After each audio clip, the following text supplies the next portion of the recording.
Now, this isn't just any stain. This is Victoria Beckham stain. And frankly, I'd much rather have a stain from David Beckham, but that's neither here nor there. So these are kind of like Benefit Benetint, but on high-end steroids, and 4 times the cost. Just kidding, only twice the cost. But of course, this is Victoria Beckham, and you get a Victoria Beckham bottle, so you know you've made it. Now, I got 2 shades. Flushed, which is a sheer blush red, and Victoria's signature shade. And of course I got Coral, which is a warm coral.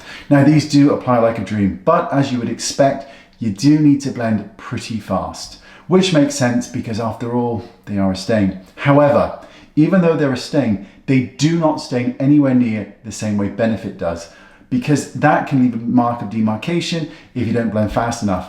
Who wants that? No one. Terrible things. No one likes a stain. Hard to get out, even on a boil wash. Now, the bottle is about 2.5 inches. It's pretty heavy. Oh, it feels good in my hand. But you only get 6 mils, which you're probably going to use pretty fast. Now, according to Victoria, this sheer tint creates an energized, soaked-in finish that remains vibrant throughout the day. Also, not making this up, it is formulated with seawater, which is sourced from the rocky cliffs of northern France for that mineral-rich hydration.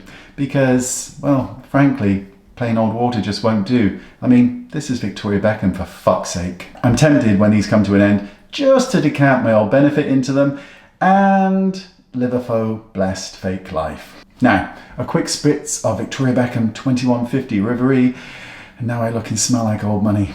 See you soon. Bye-bye.